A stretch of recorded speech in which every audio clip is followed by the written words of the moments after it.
la inquietud de comenzar este tipo de reuniones es porque redescubrir que en la Biblia, en la palabra de Dios, tenemos principios claves, ¿sí? Principios claves para aconsejar, como les decía ahorita. Hay veces llegamos a la inquietud de decir, bueno, ¿será que tengo que ir a una universidad a estudiar 5 años psicología, trabajo social, o ir a estudiar medicina para luego especializarme en psiquiatría, para luego llegar a la iglesia a aconsejar personas? Es una pregunta que quizás muchos de nosotros nos hemos hecho. Entonces, por eso comenzó este tipo de reuniones. Allí en las diapositivas del viernes pasado, del lunes pasado, hermano Abner, vamos a encontrar algunos principios clave de la Biblia como un material que Dios proveyó al ser humano para atender el asunto de las emociones y el alma. Claramente la Biblia atiende los asuntos del alma. Yo les decía que alma en hebreo es la palabra nefesh. Vamos a profundizar un poco más acerca de eso. Y en griego es la palabra psique. De allí parte la etimología de la palabra psicología, el estudio del alma o el estudio de la mente. Pero la Biblia dice que la ley de Jehová es perfecta, que convierte el alma. Entonces, ese es un pasaje que es bastante llamativo y que a mí me abrió por un momento los ojos para entender de que la Biblia tenía allí un gran contenido para atender este tema del alma, de las emociones, los sentimientos, los pensamientos que se reflejan en la conducta. También Primera de Pedro 5 habla de echar toda vuestra ansiedad sobre él. Y también el Salmo, allí dice, acuérdate de la palabra dada a tu siervo, en la cual me has hecho esperar. Ella es mi consuelo, porque tu dicho me ha vivificado. ¿Sí? Está hablando allí, ella es mi consuelo en mi aflicción. Entonces, el salmista reconoció que vivió un momento de aflicción, pero fue realmente sustentado por la palabra de Dios. ¿Sí? Siguiente diapositiva. La grabación la vamos a compartir. La grabación de la enseñanza pasada la vamos a compartir en YouTube. Vamos a crear un grupo, un canal de YouTube llamado Consejería Centrada en el Evangelio, y vamos a compartir esas diapositivas en este video y el del lunes pasado en YouTube para que quede allí, y también las diapositivas están en el grupo Consejería Centrada en el Evangelio. El que no esté lo puede pedir que lo agreguemos. Sigamos, siguiente diapositiva, hermano Abner, porque ese es un recuento de la vez pasada. Algunos aspectos importantes al estudiar al hombre y sus sentimientos y emociones, ¿sí? En primer lugar, el primer gran enfoque que debemos tener como cristianos es que Dios es el creador del hombre. Toda doctrina cristiana, toda práctica de ministerio cristiano debe partir de Dios, ¿sí? Debe partir de Dios. Dios es el creador del hombre, no fue producto de la evolución. Melissa no me dejaría mentir que en libros de psicología, porque yo alcancé a leer bastante material de psicología, se presenta al hombre como producto de una evolución, ¿sí? O sea que de ahí ya ese enfoque secular empieza a desviarse, ¿sí? Porque según el enfoque vamos a llegar a una solución. Entonces, pero si ya consideramos al hombre como producto inteligente de una mente inteligente, el enfoque va a ser totalmente diferente. El hombre fue creado a imagen y semejanza de Dios. No fue producto del azar, no fue producto de la evolución, sino fue producto de una mente suprema, y lo hizo con características parecidas, ¿cierto?, a su creador. También que las emociones y sentimientos del hombre hacen parte de su ser u hombre interior, ¿sí? Uno de los asuntos que a veces discrepa un poquitico la teoría secular, ¿sí?, con el aspecto bíblico del ser, es que a veces la teoría secular tiende a ser determinista, como que le hace un sobreénfasis a las emociones y como que no se pueden dirigir ni orientar de una manera quizás razonable, ¿sí? Pero la Biblia sí es clara en presentar al hombre con su ser interior y su corazón. Muchas veces el corazón en el Antiguo Testamento se puede traducir, los que han estudiado hebreo, como ese ser interior. Y la Biblia habla que el corazón se puede orientar, se puede dirigir. Sobre toda cosa guardada, guarda tu corazón, porque de él mana la vida. Otro punto importante es que la caída del hombre ha ocasionado una profunda alteración en la parte interior del hombre. Y por eso el hombre ahora, desde su nacimiento, nace con una tendencia pecaminosa, ¿sí?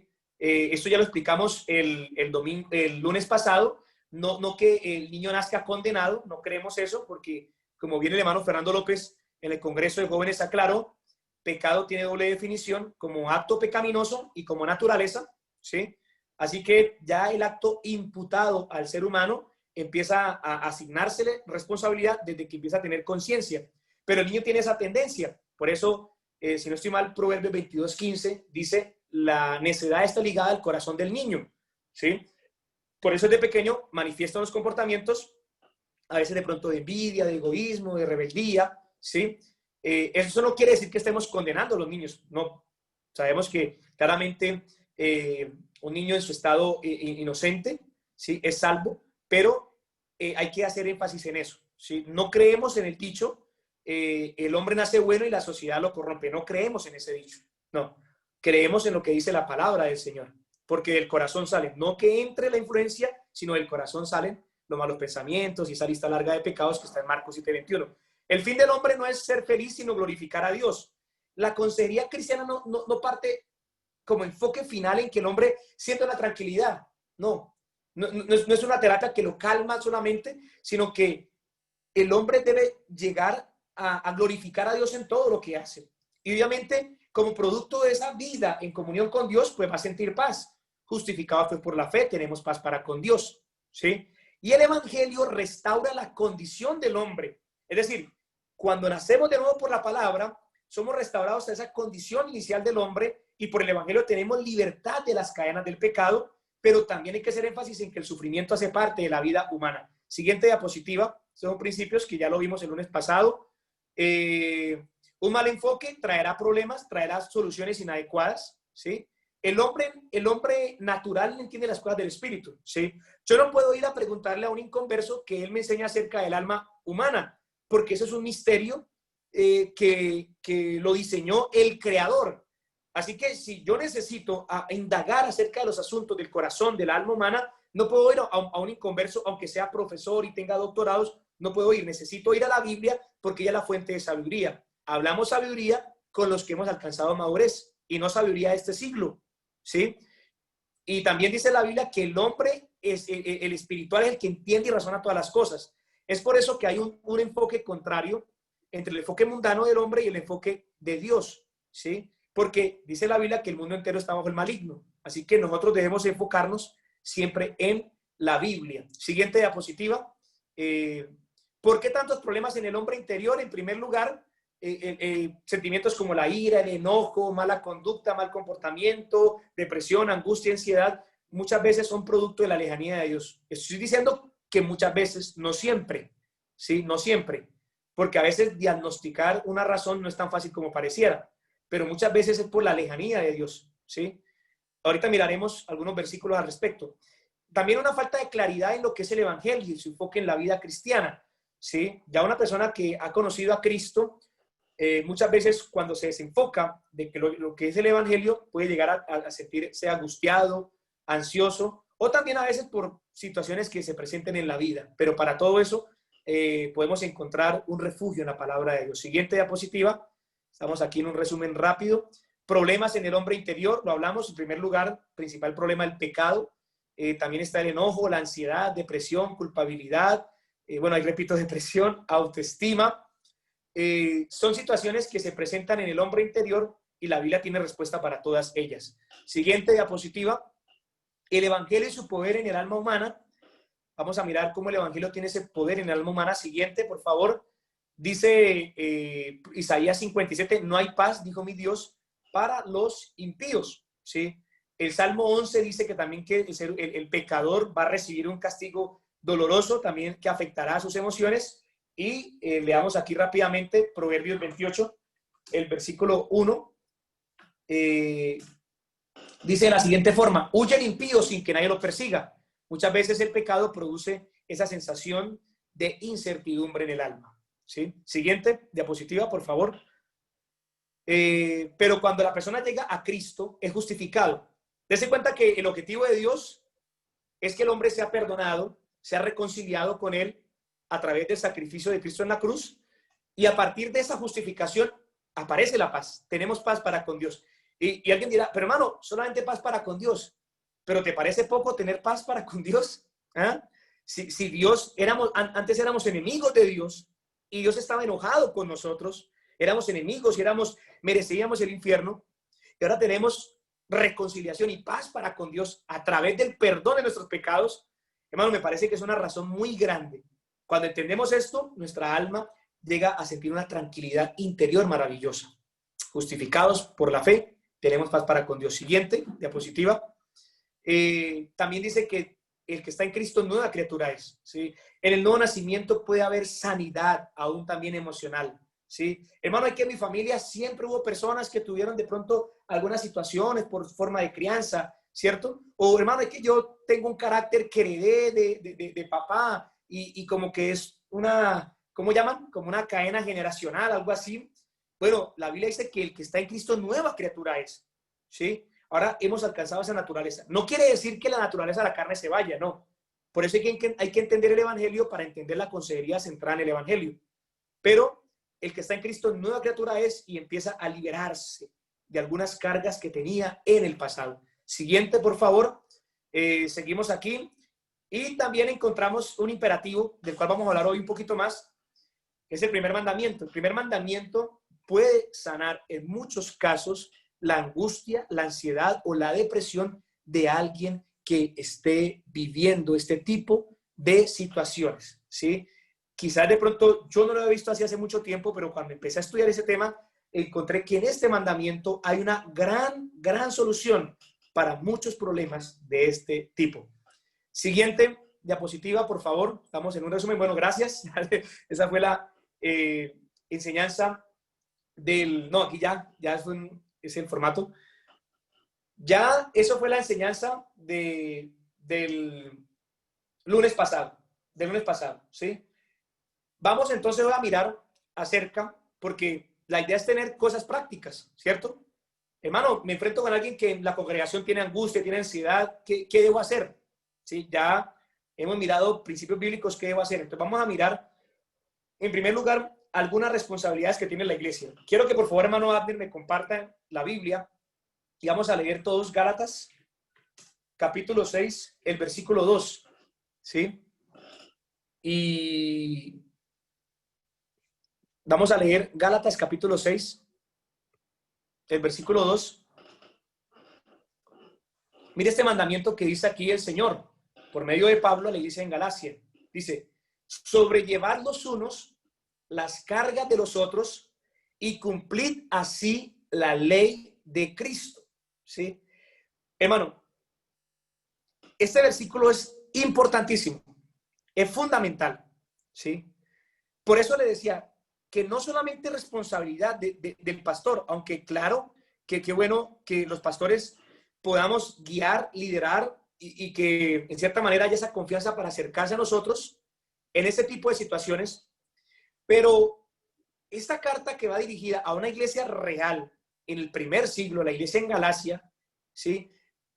El apóstol Pablo le da un imperativo o una mandamiento a la iglesia de que entre ellos mismos se deben ayudar y llevar las cargas los unos con los otros. Entonces, ¿cuál es el rol de la iglesia cuando de pronto alguien puede presentar ese tipo de problemas como ira, mala conducta, enojo sobreexaltado, depresión, angustia, ansiedad, ¿sí? Nosotros encontramos de que Dios le dice a la iglesia que ellos deben sobrellevar los unos las cargas de los otros. Es decir, yo como hermano, no solamente como pastor, sino como yo hermano, miembro de una congregación local, tengo, óigame bien, tengo una responsabilidad con el dolor, con la situación que está viviendo mi hermano. Eso quizás de pronto a veces no es tan claro y nos ha costado entenderlo porque a veces somos individualistas, pensamos nada más en lo mío propio. Pero la Biblia le dice a la iglesia, este mandamiento, Dios le dice, sobrellevarlos uno las cargas de los otros. Es decir, yo no puedo decir, llévenlo al especialista, llévenlo al profesional y sencillamente limpiarme las manos cuando la Biblia habla que si alguien tiene una carga, y no solamente está hablando de pronto, puede ser de pronto de pecado, ¿sí? Porque allí encontramos que el contexto está hablando de alguien que ha sido sorprendido en alguna falta, ¿sí? Pero la Biblia habla aquí en término general ¿sí? De que en la iglesia debe haber una comunión que guíe a los hermanos a llevar las cargas los unos de los otros.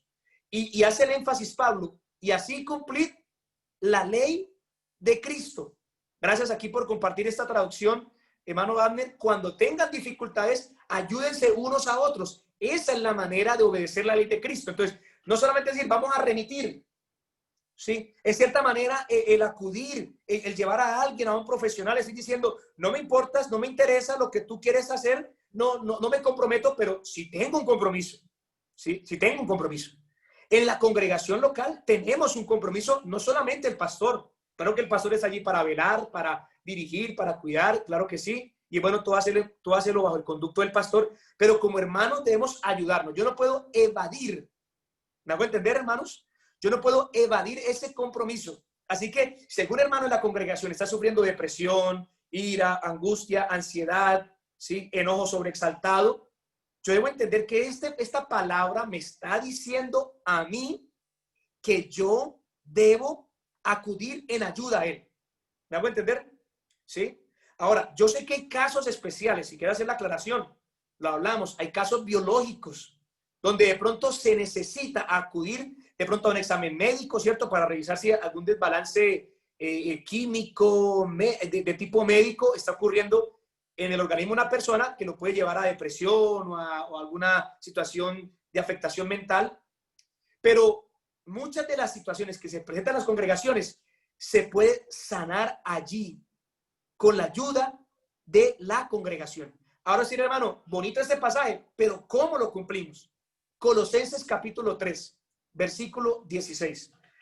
Hermano, estos pasajes de la Biblia nos están asignando una responsabilidad y nos están enseñando también una verdad y la forma en cómo ayudarnos. Mire lo que dice Colosenses 3:16. La palabra de Cristo, dígame bien, more en abundancia en vosotros, ¿sí? Enseñándonos y exhortándoos, ¿sí? Yo quisiera que usted resaltara esa palabrita allí o la apuntara en su libretica, los que toman apuntes, exhortar, porque el próximo lunes vamos a hablar acerca de lo que se llama consejería noutética. Y ya les voy a decir, hermano, eso con qué se come, eso qué es, se inventó términos extraños. No, la palabra exhortar en el idioma griego es la palabra griega noutesis o nouteteo, ¿sí? Que tiene una riqueza lingüística impresionante, que no solamente es reprender o dirigir a alguien, sino que tiene que ver con aconsejar y con guiar, una consejería directiva. Y este era el tipo de consejería que debía practicar y que practicó la iglesia del primer siglo. Porque las verdades de teorías seculares, de Freud, de Rogers, si no estoy mal, Skinner, de otros autores, fueron hace, ¿qué? 200 años, si no estoy mal, 300 años. Pero esta carta se escribe en el primer siglo. Y reitero, porque quiero pagar la acotación, no estoy en contra de mis hermanos que han estudiado psicología, no estoy en contra, ¿sí? Pero la iglesia del primer siglo asumió la responsabilidad. Es que un hermano psicólogo en la congregación, llevémoselo a él. No, Gálatas 6 dice, ayudarnos los unos a los otros. Este versículo, hermanos, no solamente es para el que anhela ministerio. Nosotros tenemos una carencia de lectura de la palabra de Dios. Entonces, cuando aparece un joven, ¿cierto? Que empieza a estudiar la Biblia y empieza a indagar y profundizar en la Biblia, ¿qué dice la gente una vez? Va para pastor, ¿cierto? Pero como que si fuera extraño en nuestra congregación encontrar jóvenes estudiosos y juiciositos en la lectura de la Biblia. Pero este pasaje no es para los pastores. Este pasaje no está en la carta a Tito, Timoteo, que es recomendaciones pastorales, sino es para toda la iglesia. Y toda la iglesia debe capacitarse y debe prepararse. Que la palabra de Cristo more en abundancia en vosotros, hermano. En vosotros, ¿sí? Enseñándoos, ¿sí? La palabra enseñar es la palabra didasco, ¿sí? Que es enseñar, instruir, impartir un tipo de conocimiento. Y la palabra exhortar, ¿sí? Que tiene una riqueza lingüística maravillosa y que a partir de ese término la iglesia dirigió su consejería en el primer siglo, exhortándoos unos a otros. ¿Se da cuenta? Fulano me exhorta a mí, yo lo exhorto a él. Y nos vamos guiando mutuamente. Ese era el tipo de consejería que ocurrió en el primer siglo. Y era el tipo de consejería que el Espíritu Santo inspiró en las cartas eclesiásticas y generales. En toda sabiduría. ¿De qué debe hacer un cristiano? Hermano, entonces quiero ayudar a otro. Quiero comprometerme con ese hermano que está pasando situaciones difíciles, angustia, depresión. Número uno, ¿qué debes hacer? Orar al Señor para que te dé sabiduría. Si alguno es falto de sabiduría, pídale a Dios, quien la da sin reproche. Hermano, pero es que yo no quiero ser pastor. No, es que no solamente es para el pastor, ayudándonos unos a otros, para toda la congregación, todos los hermanos, ¿sí? Y número dos, como dicen por ahí, comer Biblia, ¿sí? Pero no como aquel niño oriental. Ustedes vieron el video en Facebook, ¿cierto? Que tomaba así y como que ya se impartía todo el conocimiento de la hoja. No, leer, estudiar, escudriñar la palabra, ¿sí? La iglesia del primer siglo, teniendo el mandamiento de Gálatas 6 y obedeciendo también Colosenses 3:16, estaba equipada, me hago entender, para afrontar las situaciones que se podían enfrentar de tipo emocional y de tipo de conductas equivocadas en la congregación, ¿sí? Una exhortación mutua, me hago entender, que se reflejaba en la comunión fraternal, se reflejaba en eso, ¿sí? Una exhortación, ¿sí? Es bueno, hermano, es bueno eso, ¿sí? Que en la congregación haya gente sabia, y no solamente unos pocos, sino la congregación, para que se puedan ayudar mutuamente, ¿sí? Cantando con gracia en vuestros corazones, con salmos e himnos y cánticos espirituales. También la adoración, la alabanza debe motivar a ese consuelo, a esa edificación, ¿sí? Hay otro pasaje también allí en Primera a los Corintios, vamos a buscar Primera a los Corintios capítulo 14, el versículo 1. Pablo está hablando de los dones espirituales y creo que nosotros hemos degustado bastante, ¿cierto? Estos pasajes. Nosotros como que separamos Primera de Corintios 12 y 14 y separamos al 13, pero eso va de corrido. Es más, Pablo no escribió por capítulos, escribió una carta completa, ¿sí? Así que Pablo pone por excelencia el amor, ¿sí? El amor es fundamental. Cuando yo amo a mi hermano en Cristo, lo voy a ayudar, no voy a solamente a remitir y que otro se encargue, sino que yo debo comprometerme con él, ayudarlo, ¿sí? Y también dice la Biblia allí, seguid el amor y procurad los dones espirituales. Ya hemos visto los dones allí en Primera de Corintios 12, ¿cierto? Profecía, lenguas, interpretación de lenguas, sanidades, milagros, de ciencia, una lista allí de 9 dones espirituales, ¿cierto? Pero miren lo que dice la Biblia, procurad los dones espirituales, pero sobre todo que profeticéis. O sea, el anhelo del apóstol Pablo era que la gente anhelaba profetizar. ¿Pero qué profetizar? ¿Ponerme una venda y dar vueltas y empezar a decir cosas descabelladas? ¿O pretender hablar del futuro o que fulanito se va a casar con sutanita y bueno, ¿sí? No, mire lo que dice la Biblia. Versículo 2, porque el que habla en lenguas no habla a los hombres, sino a Dios, pues nadie le entiende, aunque por el Espíritu habla misterios.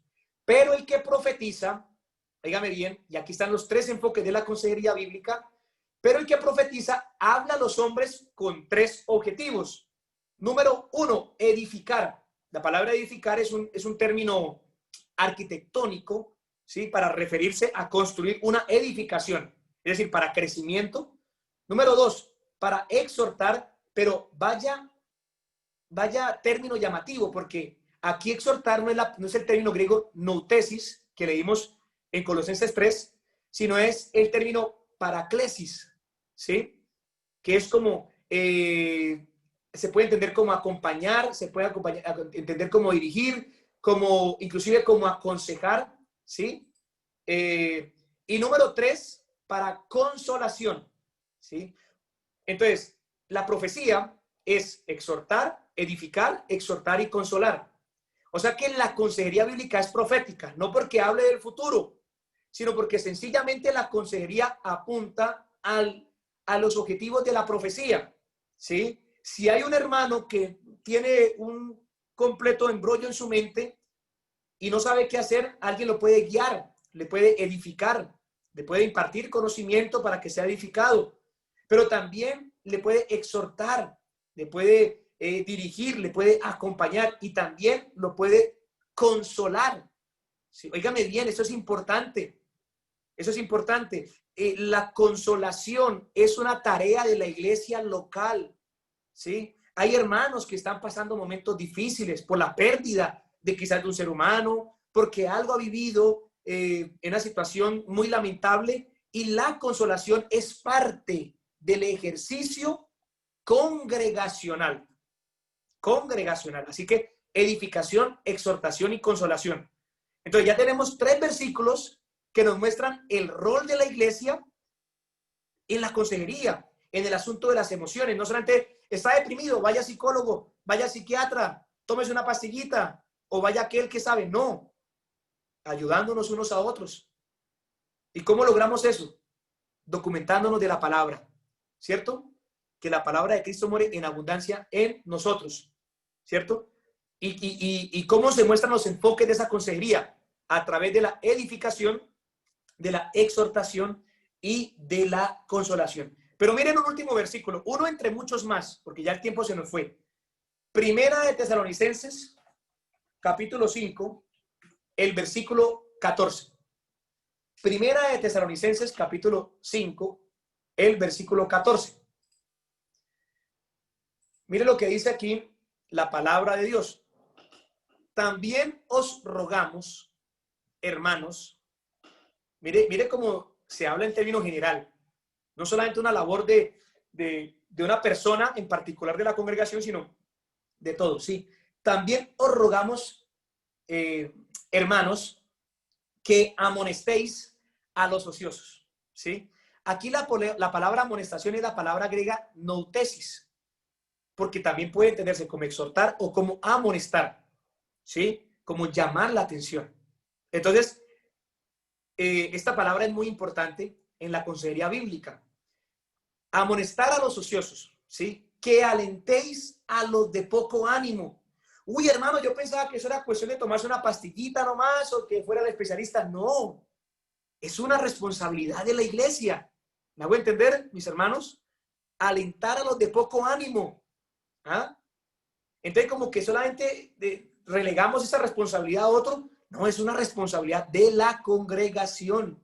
De la congregación. Alentar a los de poco ánimo. Que sostengáis a los débiles. Sostengáis a los débiles. La palabra débil aquí se puede entender también como enfermo. Es la palabra griega asteneo, ¿sí? Que quiere entender como alguien que tiene alguna enfermedad, alguna dolencia, ¿sí? Puede ser alguien que se sienta debilitado, quizás no en la parte física, pero sí de pronto en su parte emocional, o como es allí, de poco ánimo, y para eso está la iglesia, ¿sí? Y que seamos pacientes para con todos. ¿Cómo lo ven? Entonces tenemos 4 versículos que nos muestran el rol de la iglesia, ¿sí? En estos días me decía alguien, me decía, pastor, yo quiero aprender a aconsejar porque veo que hay esa necesidad, no solamente en el pueblo de Dios, sino también a mi alrededor, personas que no son de la iglesia. ¿Será que debo ir a estudiar psicología? Y reitero, porque valga la acotación, no estoy en contra de mis hermanos que son psicólogos, no, para nada. Pero no es menester entrar a una institución para estudiar psicología cuando tengo en la palabra, en la Biblia, la palabra profética más segura. Y que Dios dice, documéntate, invierte tiempo en el estudio de la palabra, ¿sí? Quizás se nos ha olvidado, hermanos, que la consejería es un ministerio que debe, o una labor, un ejercicio que debe practicarse en la iglesia. ¿Me hago entender? Debe practicarse. Y que en la comunión unos con otros, que es uno de los 4 pilares de la vida de la iglesia, como dice Hechos 2:42, si no estoy mal, perseveraban en la doctrina de los apóstoles, en la comunión unos con otros, en el partimiento del pan y en las oraciones. Y en esta comunión hay ese espacio para aconsejar, para guiar, para asesorar. Entonces, démonos cuenta que Dios estableció esos parámetros para la iglesia, y muy seguramente, y también por alguna evidencia histórica que hay, la iglesia del primer siglo así lo cumplió. Así lo cumplió. Cumplió estos mandamientos de la palabra de Dios. Así que, ¿cuál es el rol de la iglesia en la consejería, en ese tema de las emociones? Es un rol principal. Es un rol principal, hermanos. Tenemos el Espíritu Santo, tenemos la palabra de Dios, podemos hacerlo. No solamente, como alguien me decía, hermano, es que a veces no sabemos aconsejar, y es verdad. No solamente es ni escuchar y empezar a soltar versículos como metralladora, no, sino que saber escuchar. En el capítulo que yo les voy a compartir del libro para que estudiemos para el próximo lunes, habla de saber escuchar, de saber entender lo que el otro dice, lo que quiere expresar, lo que quiere hablar, su dolor, ¿sí? Y también de poder cumplir este mandamiento de llorar con los que lloran, ¿sí? Aquel que siente ese dolor, no solamente ir a decir, mínimo es que tiene algo, que algo le pasó, no ir apresurados a hacer juicio, ¿sí? Sino ser prudentes, tardos para hablar. Hay principios en los proverbios y podemos armar a la luz de la Biblia un manual de consejería bíblica con versículos que se van acomodando y descubrimos la teología bíblica de la consejería en la palabra de Dios, hermano. Y si le pedimos al Señor sabiduría y prudencia, como aquí dice nuestro hermano Ander, hermano, yo creo que podemos ejercer un buen ministerio, una buena labor de consejería a la congregación. No solamente que todo le recaiga al pastor y el pastor aquí y allá, aunque claro que hay una responsabilidad y qué bonito que también el pastor esté allí, claro que lo está haciendo, pero también los hermanos, me hago entender, ayudándonos unos a otros. Así que con estos versículos de la palabra, creo, mis hermanos, que nos hemos apropiado de esta responsabilidad. No es para un profesional, no tengo que quizás que conocer cómo funciona el cerebro humano, aunque eso podríamos mirarlo en cierta manera. No tenemos que de pronto ir a una universidad 5 años para luego decir, ahora sí puedo aconsejar, no, sino que si yo le pido a Dios sabiduría en oración, Él me la va a dar, porque así lo ha prometido la palabra.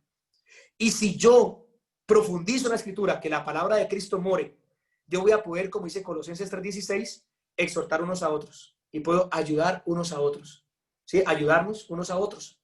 Y podemos entonces amonestar a los ociosos, alentar a los de poco ánimo, sostener a los débiles y ser pacientes con todo. Yo creeré, hermano, que este texto, que es muy bonito, hermano, créame, yo lo descubrí cuando empecé a estudiar porque a eso no lee a la carrera la Biblia, pero cuando yo leí este pasaje en la Biblia, yo encontré, creo que primera Tesalonicenses 5:14 es un claro resumen de lo que es la consejería centrada en el evangelio practicada en la congregación local. Hermano, y yo creo que el Señor Jesucristo nos va a ayudar. Y yo sé que Él nos va a bendecir. Yo sé que se ha practicado, yo sé que hay hermanos, yo a veces escucho enseñanzas de pastores y veo cómo toman un versículo, la palabra, y le hacen una exégesis bonita y explican y cómo la apropian a la cotidianidad, hermano. Y eso a mí me llena de gozo y de alegría, porque encontramos que la Biblia, como decía el lunes pasado, no cambia, ¿sí? Lo que antes era una verdad en las teorías seculares de alguna corriente conductista o psicológica, ya quizás para hoy no es verdad, ¿sí? Si es así en la ingeniería, en algunas ramas de la ingeniería, yo tuve la oportunidad de estudiar ingeniería, por la gracia del Señor, y verdades que eran de hace unos años ya no son verdades. Se va innovando el conocimiento. Lo que quizás era un tratamiento psicológico, conductista hace unos 40, 50 años, ya hoy no lo es, porque va renovándose, ¿sí? Entonces, ¿quién tenía la razón? ¿Los de atrás o los de ahora? Y si se descubre algo más adelante, entonces va a cambiar. Entonces, los de ahorita no tienen la razón. Pero, hermanos, la palabra del Señor es eterna. Amén. ¿Y sabe qué es lo más bonito de eso, hermano? Que dice la Biblia, dice el Señor, las palabras que os he hablado son espíritu y son vida. Cuando hay un consejero fiel, hermano, y usted puede convertirse en un consejero fiel allí en su congregación.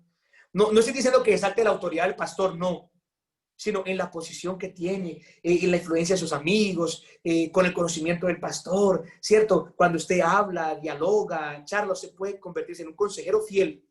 Y cuando usted transmite la palabra tiene un poder que no tiene ningún postulado de ninguna teoría secular humana. Y es que esa palabra transforma. La ley de Jehová es perfecta, hermano, que convierte el alma. Esto a mí me llena muchísimo de alegría. Convierte el alma. Es capaz de hacer grandes milagros. Yo creo que usted lo ha experimentado y yo también lo he experimentado. Vayamos un momentico para terminar, mis hermanos, hoy porque el tiempo se nos está yendo. Vamos a leer la Biblia en Marcos. Bueno, vamos a leer Deuteronomio, capítulo 6, el versículo 4.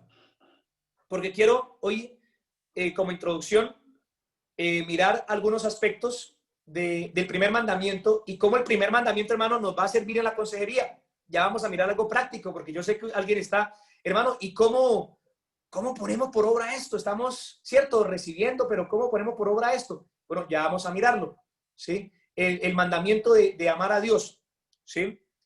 Deuteronomio 6, 4. Dice así la Biblia: Oye Israel, Jehová nuestro Dios, Jehová uno es, ¿sí? Cuando yo les comparto a ustedes el libro, que lo voy a compartir si no estoy mal esta noche o mañana, de Capacitado para Orientar, vamos a leer un capítulo acerca de la consejería dirigida desde la Biblia. Oiga bien, hermano, y apunte esto: la consejería bíblica provee directrices, es dirigida, ¿sí? No es alguien que escucha pasivamente, no, sino que es dirigida. Claro, tenemos que tener capacidad para escuchar e interpretar los datos que se nos proporcionan, eso luego lo hablaremos, pero es dirigida. Siempre que Dios llama, siempre que Dios aconseja, llama la atención de una forma dirigida, ¿sí? La teoría secular, por ejemplo, Rogers, él decía, la teoría de Rogers es que el consejero no debe tratar de implantar su pensamiento en el aconsejado, sino que el aconsejado descubra en sí mismo el camino para seguir. Eso es antibíblico, porque no es en el hombre donde va a encontrar algo bueno para seguir, porque el corazón del hombre está inclinado solamente al mal, ¿cierto? ¿Dónde nosotros encontramos ese refugio maravilloso o esa directriz? En la palabra de Dios, en la palabra de Dios. Por eso la palabra de Cristo mora en abundancia en vosotros, para poder aconsejar, ¿sí? Oye Israel, Jehová nuestro, hace un llamado, ¿sí? Hace un llamado. Y dice, y amarás a Jehová tu Dios, ¿sí? Esa palabra amarás es un futuro imperativo. Usted se da cuenta que los mandamientos, dice, no robarás, ¿cierto? No dirás falso testimonio. Es un futuro que es como imperativo, es decir, como que cuando uno le dice, el papá le dice al niño, te portarás bien hoy, ¿sí? No está diciendo que está profetizando que se va a portar bien o está anticipando el futuro, no. Sino que dice, te portarás bien hoy, es un énfasis en un imperativo. Y en hebreo y a veces en griego, el futuro indicativo traía una connotación de imperativo. Es decir, te portarás bien hoy, es decir, te estoy diciendo que hoy te debes portar bien. Así que este futuro es un énfasis marcado en un imperativo que hace Dios, dice, y amarás a Jehová tu Dios. ¿Cómo? De todo tu corazón, con todo tu ser interior, de toda tu alma, en el asiento de las emociones. La palabra hebrea para corazón es la palabra hebrea leb o lebab, ¿sí? Que muchas veces puede entenderse como el hombre interior, que es ese hombre interior el que dirige la conducta. La consejería central al evangelio apunta al corazón, que es el centro de la conducta, ¿sí? No somos conductistas, solamente tratamos la conducta porque, como hablábamos el lunes pasado, eso fue lo que el Señor le dijo a los fariseos. Ustedes son sepulcros blanqueados, quieren comportarse externamente, pero por dentro están podridos, ¿sí? De todo tu corazón y de toda tu alma y con todas tus fuerzas, ¿sí? La palabra fuerza no se refiere a lo físico, sino que ahí el término hebreo está haciendo énfasis de forma abundante. La palabra hebrea allí para fuerzas, hace algún tiempo yo escuché que decía, hermano, ahí está hablando de lo físico. No, esa palabra meot significa de forma abundante. Y ese mandamiento, hermano, va aplicado a amar a Dios con todo el corazón, ¿sí? Cuando una persona cumple este mandamiento, se va a ahorrar muchas depresiones. Porque, ¿por qué a veces llega la depresión o aflicción o angustia? Por la pérdida de algo material, lo cual amamos de forma indebida.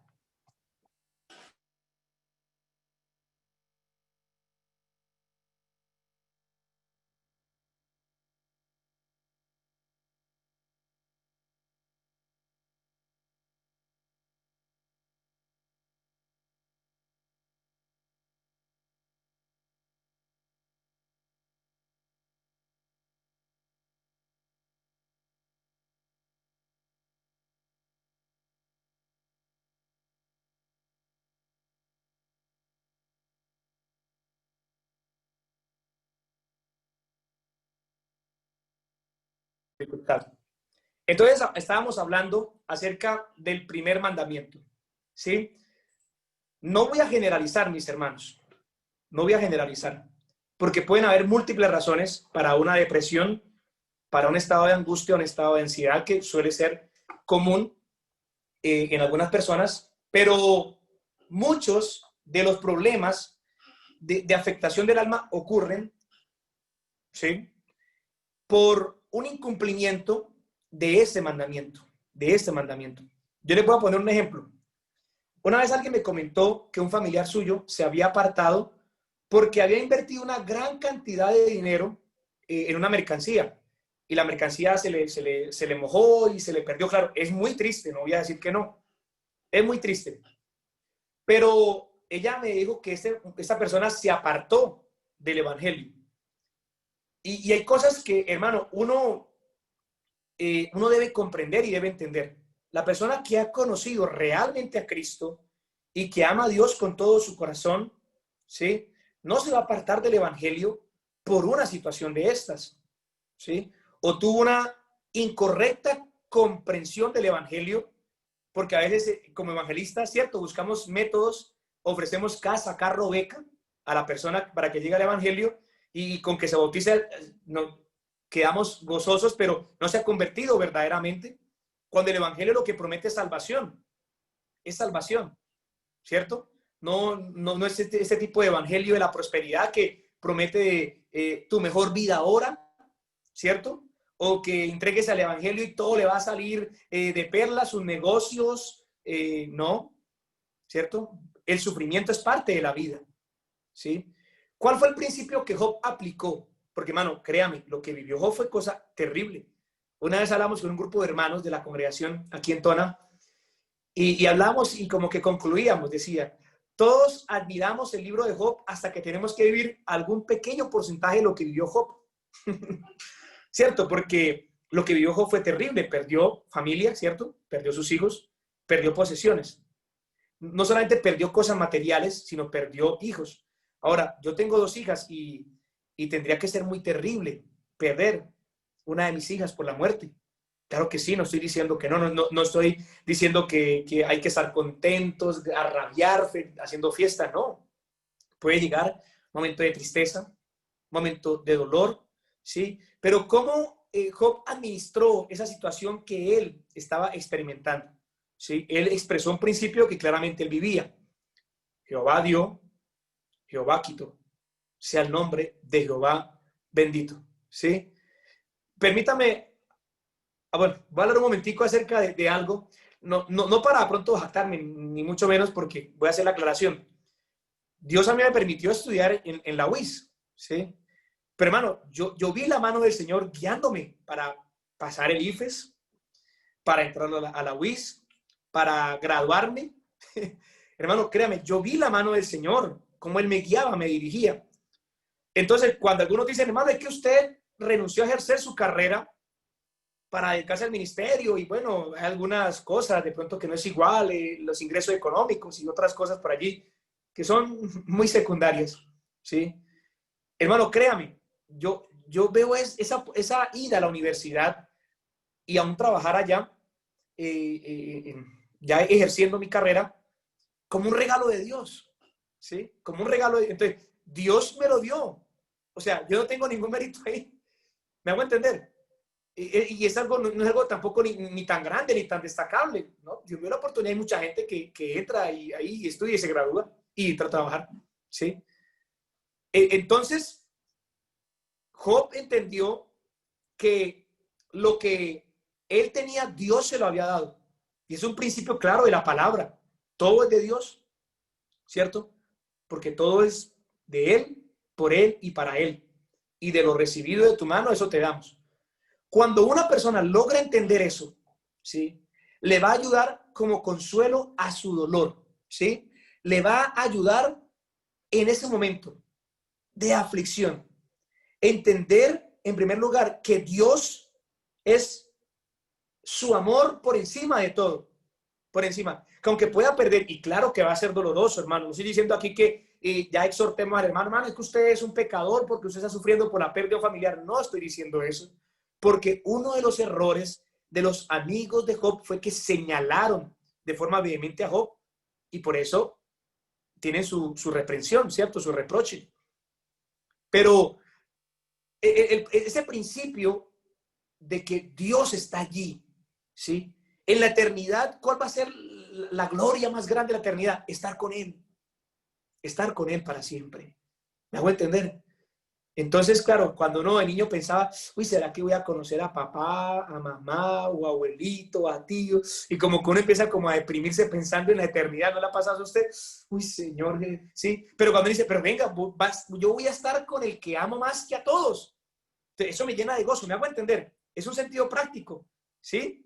Yo le pongo un ejemplo, en estos días, pues, mi abuelo llevaba tiempo de no estar con nosotros por el tema de la cuarentena, ¿sí? Y pudo ver por un momentico las viñetas, ¿sí? Pero hoy ya estamos aquí los cuatro, ¿sí? Y aunque estábamos tristes en cierto sentido porque el tiempito pasó muy rápido de estar con abuelito, ¿sí? Estamos los cuatro y eso lo llena uno de confort, bueno, estamos allí, ¿sí? Pero ahora subamos un peldañito más, ¿sí? Claro, sería muy doloroso, claro que sí, perder la familia, pero en la eternidad, ¿sí?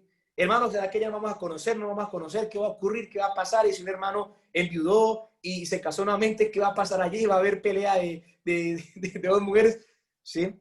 Yo lo que te puedo decir es que vamos a estar con Cristo, ¿sí? Y como a Él debemos amarlo por encima de todo, va a ser un gozo maravilloso, algo muy maravilloso, ¿sí? Claro, aquí en ese tiempo disfrutamos de la familia, gozamos de la familia, nos alegramos, claro que sí. Y no me pregunten, hermano, si una de sus hijas fallece o su esposa, Dios no lo quiera, hermano. Dios no lo quiera, llegase a pasar, será muy doloroso, claro que sí.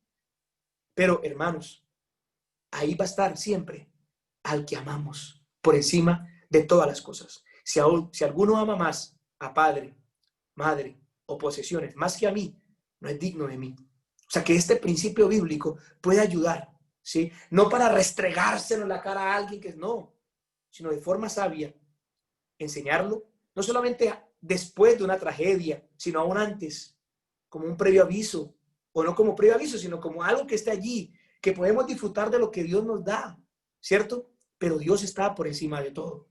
Dios está por encima de todo, ¿sí? Hay un libro muy bonito, yo no lo he conseguido, pero se llama Cuando Dios llora.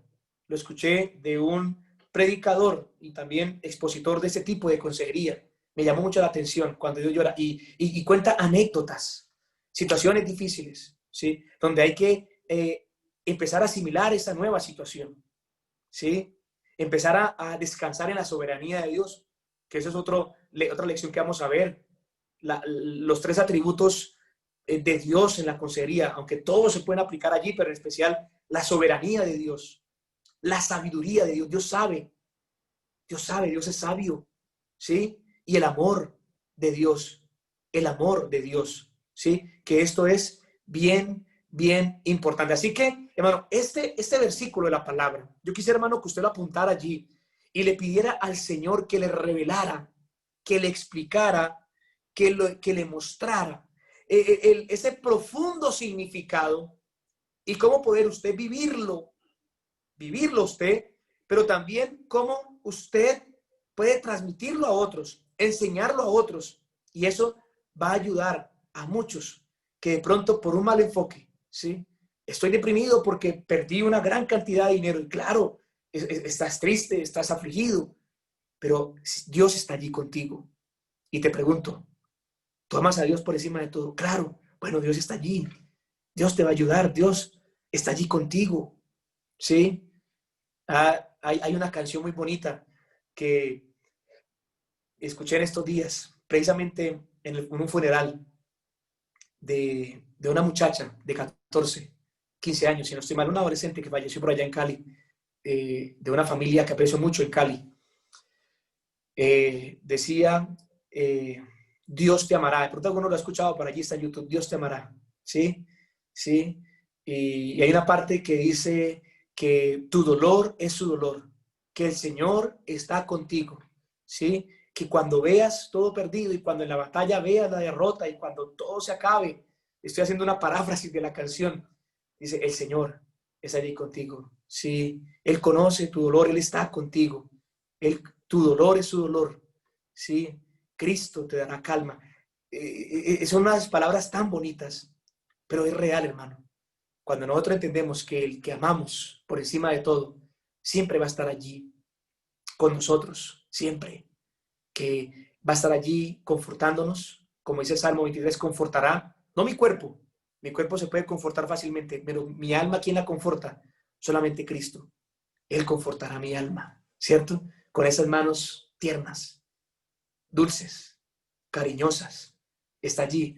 Uy, qué paz tan maravillosa. Puedo estar solo, puedo estar triste, viviendo un momento de dolor, pero el que amo por encima de todo está allí conmigo.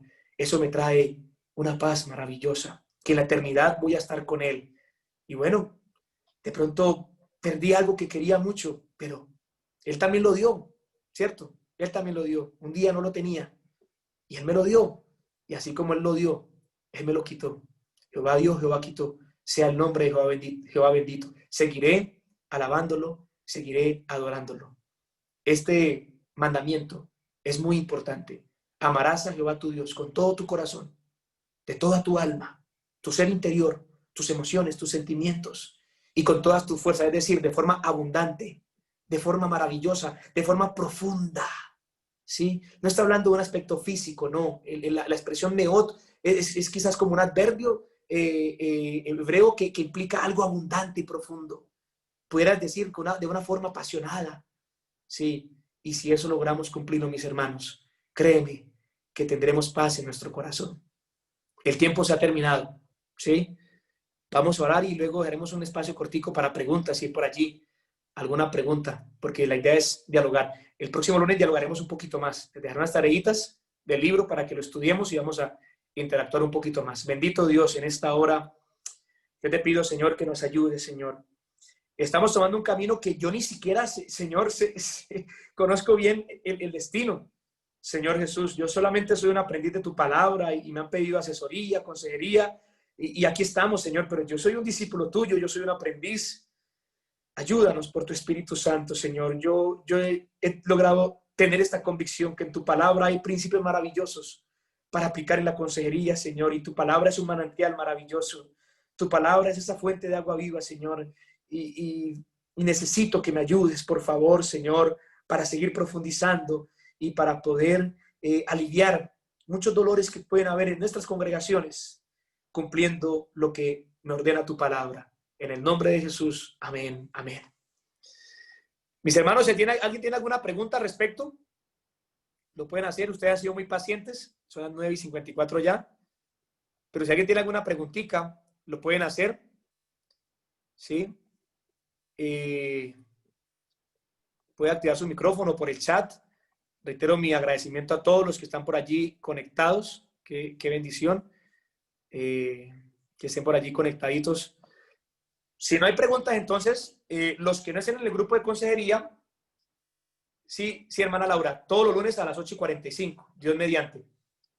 Si no puede, si no está en el grupo de consejería, por favor le escribe al hermano Abner Ballesta. Hermano Abner, si usted quiere poner su celular allí nuevamente, para que alguien falta por agregar al grupo de consejería. Creo que la hermana Laura de Campo Hermoso quisiera estar.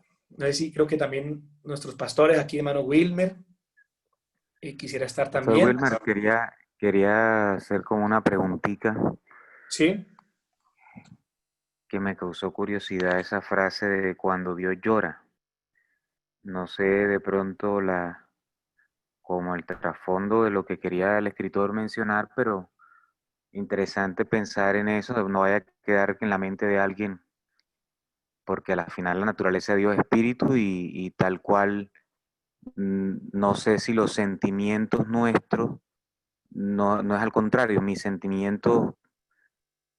Bueno, sería interesante como de pronto dejar con un poquito más de claridad en esa frase porque puede de pronto pensar, de pronto hay canciones que tenemos por ahí en la mente de que Dios se siente triste cuando alguien se va, entonces podríamos nosotros atribuir algunas cositas que mañana se interpretaría esta confusión, ¿no?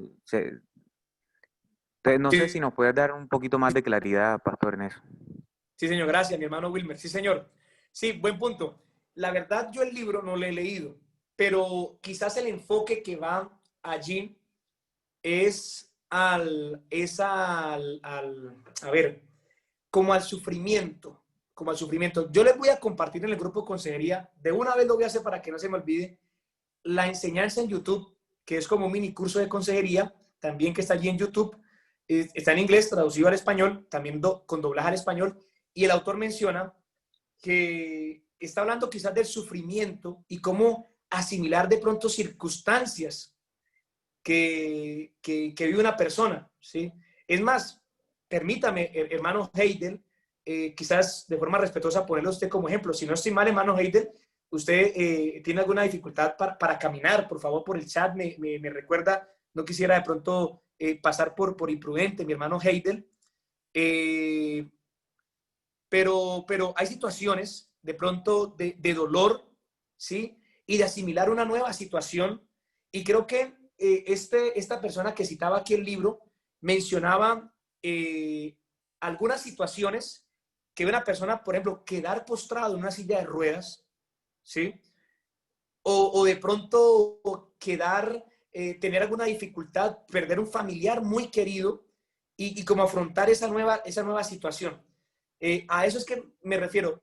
Yo el libro no lo he leído y no entiendo como tal, pero habla quizás un poquito más como del sufrimiento humano y quizás como que más bien aplica esa expresión de compasión. Quizás entiendo, no esa emoción y claro, como hermano Wilmer aclara, sino como esa compasión, así como se compadece el padre de los hijos, como esa compasión, ¿sí? De estar allí, de comprender como ese dolor que está viviendo, algo así, algo así. Entonces les voy a compartir el enlace en YouTube de esa enseñanza y ahí ustedes pueden profundizar un poco más.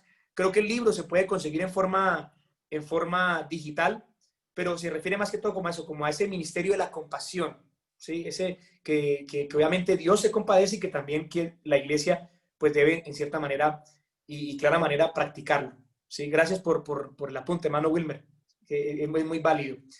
Eh, les decía entonces que les voy a compartir el libro y les voy a dar unas páginas donde el autor ya empieza a explicar acerca de qué es la consejería bíblica o noutética, partiendo de esa expresión griega que tiene una gran riqueza lingüística, y empieza como a explicar, y vamos a dialogar. Yo quisiera que dialogásemos, ¿sí? Dialogásemos, hablásemos un poquito acerca de esos apuntes y también de algunos textos que el autor pone allí en el libro y vamos a, como a ir ya en cierta manera como a mirar cómo podemos en cierta manera practicar ya lo que vamos aprendiendo en la palabra de Dios. No de forma desmesurada ni decir ya lo sabemos todo, no, pero seguramente conforme lo que vayamos aprendiendo, Dios nos va a seguir guiando y nos va a seguir ayudando, porque hermano, yo creo que esto es muy importante, mis hermanos, esto es muy importante. Esto es, por eso accedimos a este tipo de charlas, porque es un tema bien importante. Pastor Wilmer, qué bendición. De pronto quisiera resaltar una de las frases que usted dijo al principio que me parece clave en este proceso de estudio, y es, dependiendo de esa escuela de pensamiento o dependiendo del enfoque con el que yo esté abordando el tema, así serán las soluciones. Y si la escuela de pensamiento es humanista, es evolucionista, de alguna forma mis soluciones tendrán que estar enfocadas en eso.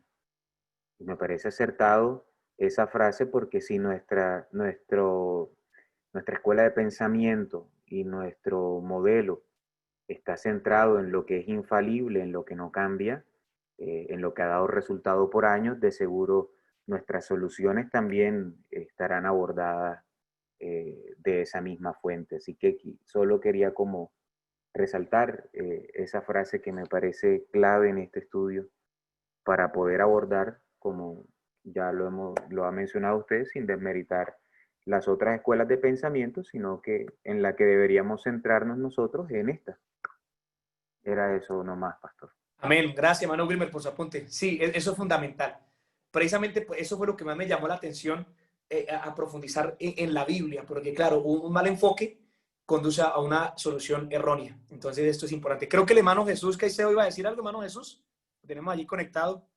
Qué bendición saludarle, hermano Jesús. Hermano Jesús Caicedo, pastor allí en el norte de Bucaramanga. Nuestro hermano Wilmer también es pastor allí en La Ceiba, Río Negro. Gracias por su apunte. Creo que el hermano Jesús, no sé si iba a mencionar algo. Puede allí activar su micrófono.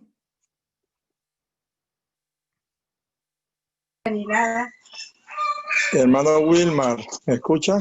Sí, señor, le escuchamos. No, hermano, me parece fabuloso el tema en cuanto a la consejería y todo que se está editando.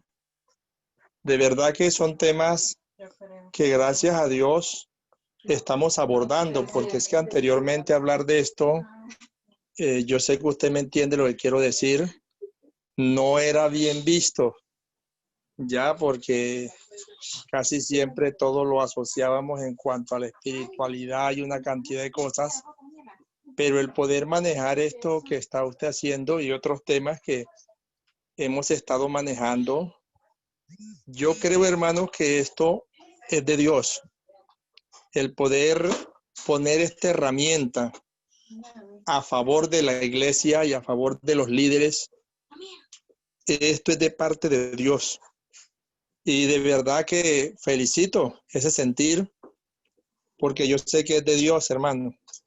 Entonces me alegra el poder hacer parte de esta charla y el poder entender y escuchar para cada día ponerlo por obra. La Biblia dice que el sabio aumenta su saber oyendo y preparándose. Yo creo que esto es de Dios y lo felicito, hermano Wilmar. Pues de verdad que esta herramienta que usted está poniendo en las manos de los líderes y de hermanos, yo sé que todo esto va a reabundar para bendición de la misma iglesia. Así que quiero felicitarle por este sentir. Así que Dios me lo bendiga, la paz de Cristo. Amén, amén. Gracias, hermano Jesús, por sus palabras. Y bueno, gracias por su compañía. De verdad que esto es también alentador, poder contar aquí con pastores y líderes y este número de hermanos conectados. Vamos a terminar. Yo les agradezco a los pastores conectados allí, a todos los líderes, hermanos, ahí está conectados vía telefónica. También queremos saludarles a también nuestra hermana Diana, pastor allí, esposa del pastor allí en el Cerrito, la zona García Rovira. Les saludamos en el nombre de Jesús también. Bueno, a todos, de verdad, gracias por su compañía. Vamos a orar para terminar. Es una bendición muy grande. Quiero pedirle el favor a mi hermano Jefferson Serrano, pastor allí también en Girón, que también nos ha acompañado. Ya es la segunda vez que nos acompaña en la segunda reunión. Y hermano Jefferson, me gustaría que usted nos dirigiera la oración para terminar esta reunión. Amén. Paz de Cristo para todos, los hermanos, los pastores. Y bueno, es una gran bendición el poder estar con ustedes. Oremos. Bendito y soberano Dios, te damos muchas gracias, Señor, por esta gran bendición que nos has permitido de sentarnos a la mesa, Señor, para degustar las delicias de tu palabra, Señor, sabiendo que tu palabra es todo suficiente, Señor, para cada asunto de la cual ella trata. Señor, ayúdanos, Señor, a encontrar en tu palabra, Señor, todo lo que nosotros necesitamos para ayudar a otros, Señor, y para también nosotros mismos, Señor, vivir lo que tu palabra enseña. Señor, te damos gracias por todos los asistentes y te pedimos, Señor, que esto cada vez sea mayor, Señor, para gloria tuya, Señor, te lo pedimos en el maravilloso nombre de Cristo Jesús. Amén y amén. Paz de Cristo, mis hermanos. Amén, amén. Gracias a todos los participantes. Dios les bendiga. Los que no están agregados al grupo, por favor, pedirle el favor al hermano Abner Ballesta que los agreguen. Y ya les voy a compartir de una vez el enlace de la enseñanza que mencioné, que menciona aquí aquel libro, y también el libro del cual vamos a hacer un capítulo el próximo lunes. La paz de Cristo para todos, mis hermanos. Pueden activar sus micrófonos y para despedirse. Saludos al hermano.